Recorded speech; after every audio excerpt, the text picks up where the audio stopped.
अस्सलाम वालेकुम मोअज़्ज़िज़ तलबा व तालिबात। मेरा नाम सैयद कमर अब्बास है। मोअज़्ज़िज़ तलबा व तालिबात, गुज़िश्ता लेक्चर में हमने मियोसिस 1 को मुकम्मल किया। आज हम मियोसिस की दूसरी स्टेज यानी मियोसिस 2 के बारे में जानेंगे। आइए मियोसिस 2 के बारे में पढ़ने के लिए चलते हैं क्लास बोर्ड की जानिब। मुअज़्ज़िज़ तलबा व तालिबात, तो आज हम पढ़ेंगे मियोसिस के दूसरे मरहले के बारे में यानी मियोसिस 2 के बारे में। इससे गुज़िश्ता लेक्चर में हमने मियोसिस 1 के बारे में तफसील से जाना और हमने पढ़ा था कि मियोसिस 1 के इख्तिताम पर एक डिप्लॉइड सेल 2 हैप्लॉइड सेल्स में तकसीम हो जाता है और वो 2 हैप्लॉइड सेल्स आपके सामने हैं जो मियोसिस 1 के नतीजे में बने थे। तो आज हम मियोसिस 2 के बारे में तफसील से जानने की कोशिश करते हैं और मियोसिस 2 के बाद ही मियोसिस का अमल मुकम्मल होता है। तो मियोसिस 2 का जो अमल है वो बिल्कुल माइटोसिस के हूबहू है, बिल्कुल माइटोसिस जैसा है। जिस तरह माइटोसिस के आगे मजीद मरहले थे और जो भी आमाल माइटोसिस में सरअंजाम पाते थे सेल के अंदर, बिल्कुल उस तरह के आमाल सेल के अंदर मियोसिस 2 के दौरान सरअंजाम पाते हैं। तो मियोसिस 2 और माइटोसिस बिल्कुल एक जैसे हैं, इनमें जरा सा भी फर्क नहीं है। तो मियोसिस 2 इस मरहले को मजीद 4 छोटे मरहलों में तकसीम किया जाता है। तो आइए देखते हैं मियोसिस 2 को जिन 4 छोटे मरहलों में तकसीम किया जाता है, पहले हम उनके नाम लिख लेते हैं। मियोसिस 2 को जिन 4 छोटे छोटे मरहलों में तकसीम किया जाता है वो है प्रोफेज 2,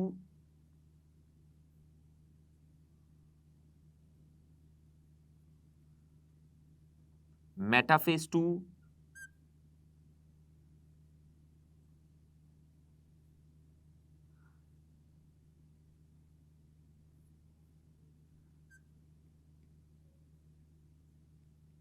एनाफेज 2 एंड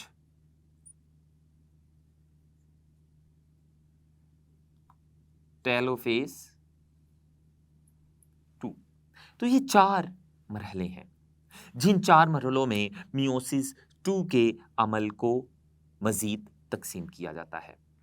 तो इन चारों मरहलों को हम बारी बारी पढ़ते हैं और मैं आपको बता चुका कि मियोसिस 2 का जो अमल है वो बिल्कुल माइटोसिस जैसा है, इनमें जरा सा भी फर्क नहीं है। तो सबसे पहले हम पढ़ेंगे मियोसिस 2 की प्रोफेज 2। मियोसिस 2 की प्रोफेज 2 मियोसिस 1 की प्रोफेज 1 से बहुत ही कम दौरानिए की है। हमने पढ़ा था कि मियोसिस 1 की जो प्रोफेज 1 है वो एक लंबी फेज है या एक लंबा, बहुत लंबा मरहला है। मियोसिस का सबसे लंबा मरहला मियोसिस 1 की प्रोफेज 1 है। ये आपसे एमसीक्यू भी पूछा जा सकता है।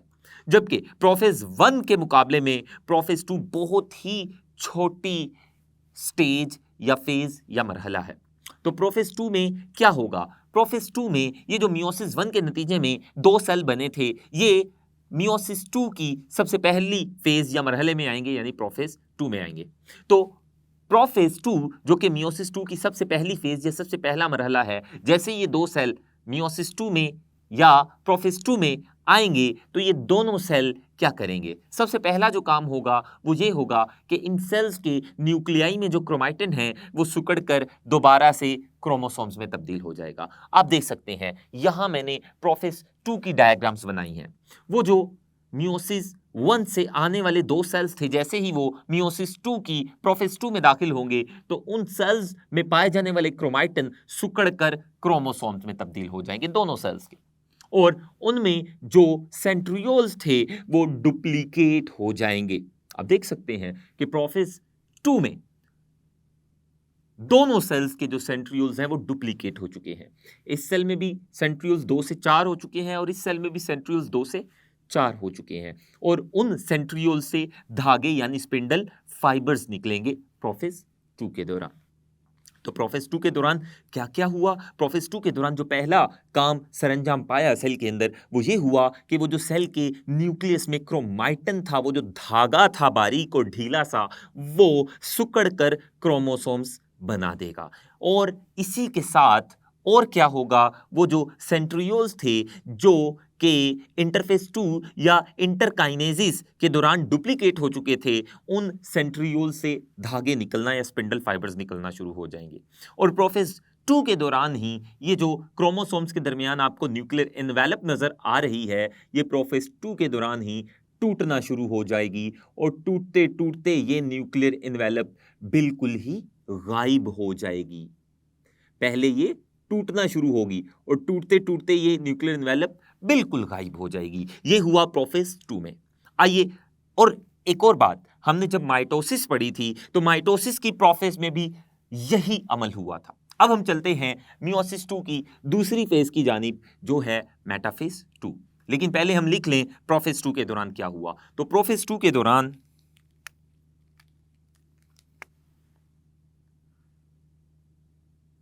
क्रोमैटिन से क्रोमोसोम्स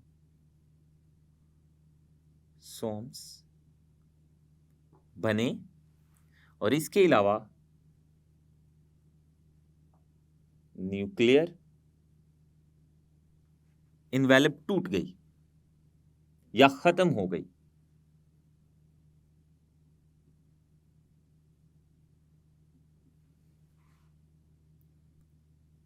गायब हो गई। ये था प्रोफेज 2 के दौरान। और इसी के साथ वो जो सेंट्रियोल्स थे जो डुप्लीकेट हो गए थे, जिनकी तादाद डबल हो गई थी, उनसे स्पिंडल फाइबर्स निकले। अब हम पढ़ते हैं मेटाफेज 2 के बारे में। मेटाफेज 2, तो मेटाफेज 2 के दौरान क्या होगा, वो जो क्रोमोसोम्स हैं जो सेल के अंदर बिखरे हुए होते हैं, कोई क्रोमोसोम सेल के अंदर कहीं पड़ा होता है और कोई क्रोमोसोम कहीं पड़ा होता है, ये क्रोमोसोम्स मेटाफेज 2 के दौरान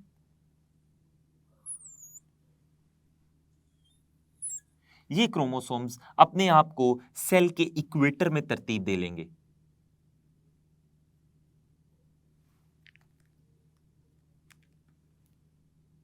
आप देख सकते हैं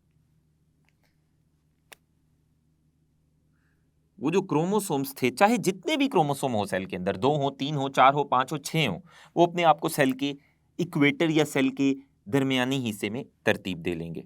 और वो जो सेल के दरमियानी हिस्से में क्रोमोसोम्स की प्लेट बनती है या सीधी लाइन बनती है, उसे कहते हैं मेटाफेज प्लेट। ये होता है मेटाफेज 2 में। और माइटोसिस की मेटाफेज में भी यही अमल सरंजाम पाते हैं। और वो जो सेंट्रियोल्स थे कतबैन पर या सेल की दो अतराफ पर, उनसे निकलने वाले जो स्पिंडल फाइबर्स थे, काइनेटोकोर स्पिंडल फाइबर्स जाकर जुड़ेंगे क्रोमोसोम के साथ। एक क्रोमोसोम के साथ 2 काइनेटोकोर स्पिंडल फाइबर जुड़ेंगे।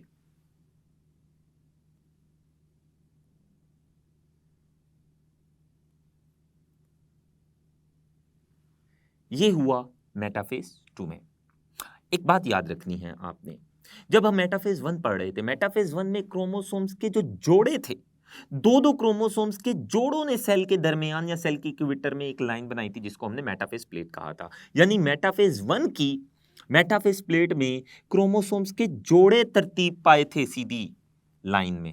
लेकिन मेटाफेज 2 में, मियोसिस 2 की मेटाफेज 2 में क्रोमोसोम्स के जोड़े नहीं तरतीब पा रहे सेल के इक्वेटर में, बल्कि एक एक क्रोमोसोम की लाइन बन रही है या तरतीब हो रही है। किस शक्ल में? मेटाफेज प्लेट की शक्ल में। तो मेटाफेज 2 की मेटाफेज प्लेट में क्रोमोसोम्स के जोड़ों की लाइन नहीं है, बल्कि एक एक क्रोमोसोम सीधी लाइन बनाएगा। तो ये था मेटाफेज 2। तो मेटाफेज 2 में क्या हुआ, वो जो क्रोमोसोम्स थे वो सेल के इक्वेटर में मेटाफेज प्लेट बनाएंगे।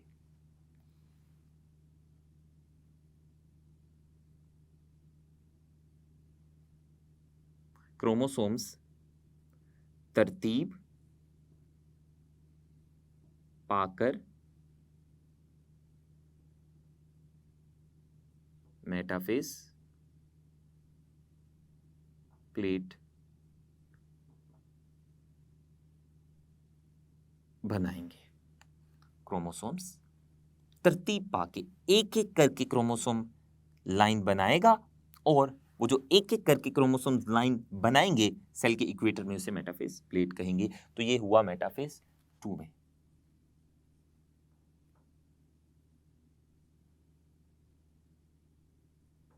अब हम पढ़ते हैं एनाफेज 2 के बारे में। एनाफेज 2 में क्या होगा? एनाफेज 2 में बिल्कुल माइटोसिस की एनाफेज जैसे आमाल होंगे। तो देखते हैं क्या होगा।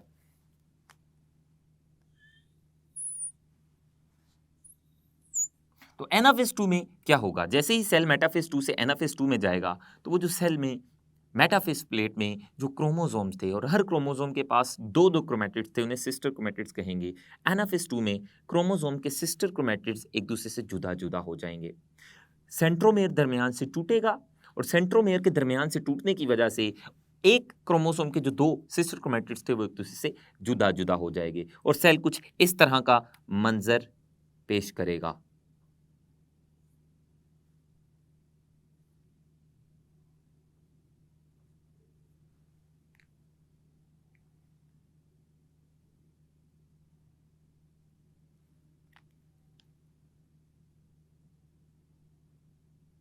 तो आप देख सकते हैं, तो इस सेल के जो क्रोमोसोम्स थे, इस सेल के क्रोमोसोम्स एनाफेज 2 में उनके जो सेंट्रोमेयर थे वो दरमियान से टूटे और सेंट्रोमेयर के दरमियान से टूटने की वजह से जो सिस्टर क्रोमैटिड्स थे वो एक दूसरे से जुदा जुदा हो गए।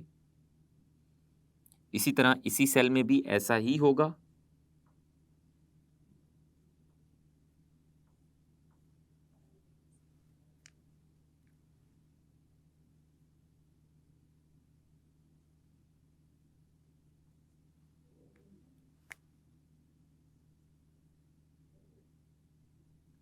तो ये था एनाफेज 2।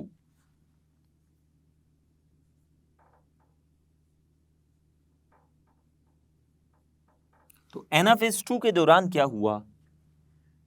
सिस्टर क्रोमैटिड्स अलहदा हो गए और मुखालिफ कतबैन पर चले गए। जबकि अगली जो फेज है वो है टेलोफेज 2। टेलोफेज 2 माइटोसिस की टेलोफेज जैसी होती है। इसमें क्या होगा?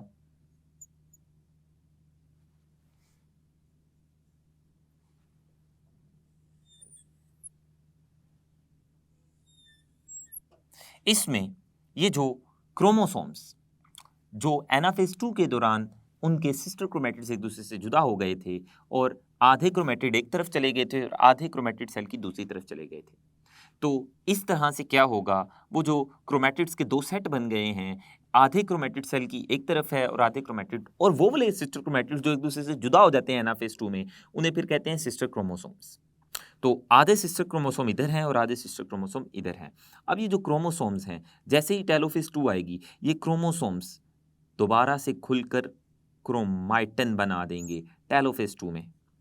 इस तरफ वाले क्रोमोसोम्स भी क्रोमाटिन बना देंगे और इस तरफ वाले भी क्रोमाटिन बना देंगे। इस तरह इस सेल में भी इस तरफ वाले जो सिस्टर क्रोमोसोम्स थे वो भी क्रोमाटिन बना देंगे दोबारा से, और इस क्रोमाटिन के इर्द गिर्द दोबारा से न्यूक्लियर इनवेलप बन जाएगी। और इसी तरह इस सेल के दोनों क्रोमैटिन के इर्द गिर्द भी दोबारा से दो न्यूक्लियर इनवेलप बन जाएगी। तो ये था टेलोफेज 2।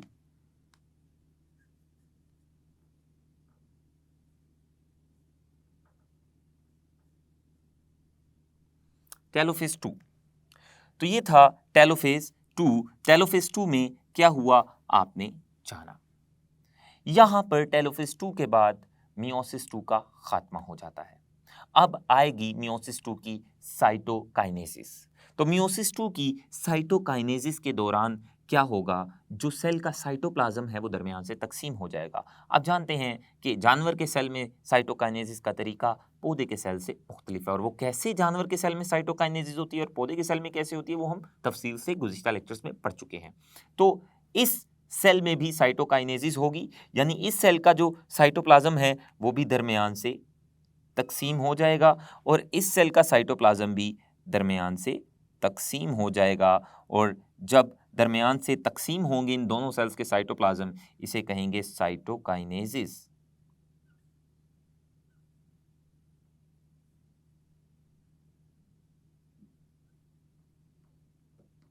और साइटोकाइनेसिस के नतीजे में इस सेल से भी 2 सेल बन जाएंगे और इस सेल से भी मज़ीद 2 सेल बन जाएंगे और ये इन 2 सेल्स के न्यूक्लियाई और ये न्यूक्लियाई के अंदर क्रोमैटिन और न्यूक्लियस के अंदर ही न्यूक्लियोलस भी आप देख सकते हैं।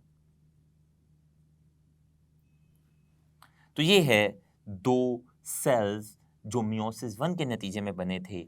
मियोसिस 2 के नतीजे में उन्होंने मज़ीद तकसीम होकर 4 नए सेल बना दिए और यहाँ पर मियोसिस 2 का खात्मा होता है और मियोसिस के अमल का भी खात्मा होता है, जिसके नतीजे में टोटल 4 सेल बने हैं और ये चारों सेल हैप्लॉइड डॉटर सेल्स हैं।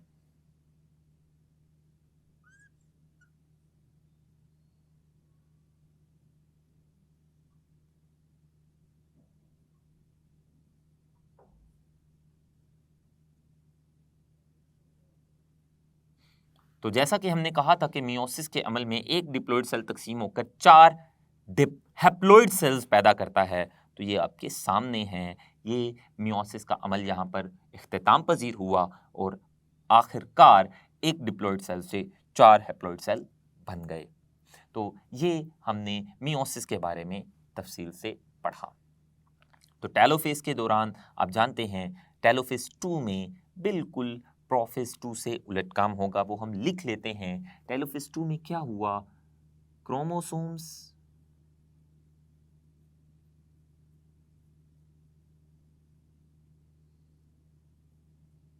ने दोबारा से क्रोमैटिन बना दिया और न्यूक्लियर इनवेलप दोबारा बन गई।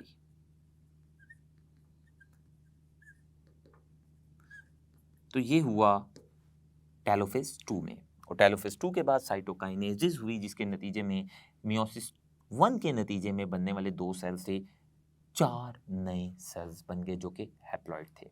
तो ये आज हमने मियोसिस 2 के बारे में तफसील से पढ़ा।